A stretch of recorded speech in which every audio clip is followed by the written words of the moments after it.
ഈ ചിത്രത്തിൽ കാണുന്നത് പ്രകൃതി നിർമ്മിതമായ ഒരു അഗ്നിപർവ്വതത്തിന്റെ ചിത്രമാണെന്ന് നിങ്ങൾ കരുതിയുവെങ്കിൽ നിങ്ങൾക്ക് തെറ്റി. ഇത് 50 വർഷമായി കത്തിക്കൊണ്ടിരിക്കുന്ന മനുഷ്യനിർമ്മിത തീയാണ്. ഈ ദ്വാരം 70 മീറ്റർ വീതിയും 30 മീറ്റർ ആഴവുമുള്ളതാണ്.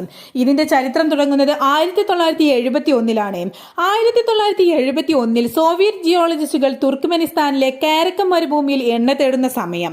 ആ വിലയേറിയ കറുത്ത സ്വർണത്തിനായി അവർ കൂടുതൽ ആഴത്തിൽ തുരന്നുകൊണ്ടിരുന്നു. അങ്ങനെയിരിക്കെ അവരുടെ പ്ലാറ്റ്ഫോം തകരുകയും മീഥേൻ വാതകം പുറത്തേക്ക് വരികയും ചെയ്തു. മീഥേൻ വിഷാംശമുള്ള വാതകമാണെന്ന് നിങ്ങൾക്കറിയാമല്ലോ. അതുകൊണ്ട് തന്നെ ചുറ്റുമുള്ള ഗ്രാമങ്ങളിൽ വാതകം പടരാതെ നോക്കേണ്ടത് അത്യാവശ്യമായി തന്നെ വന്നു. ചോർച്ച അടച്ചു വെക്കാൻ ഒരു വഴിയുമില്ല. ഇനി അടച്ചു വെച്ചാലും ചോർച്ച വേണ്ടത്ര തടയുവാൻ അത് പര്യാപ്തമാകുമെന്നും ഒരു ഉറപ്പുമില്ല. ആഴ്ചകൾക്കുള്ളിൽ വാതകം പുറത്തു വരുന്നത് നിൽക്കുമെന്ന് കരുതി ജിയോളജിസ്റ്റുകൾ വാതകത്തിന് തീ കൊടുത്തു. എന്നാൽ അവർ വിചാരിച്ചതിൽ നിന്നും തീർത്തും വ്യത്യസ്തമായി ആ ദ്വാരം ഇന്നും കത്തിക്കൊണ്ടിരിക്കുന്നു. നീണ്ട 50 വർഷമായി. ഇപ്പോൾ അതൊരു വിനോദസഞ്ചാര കേന്ദ്രമാണ്.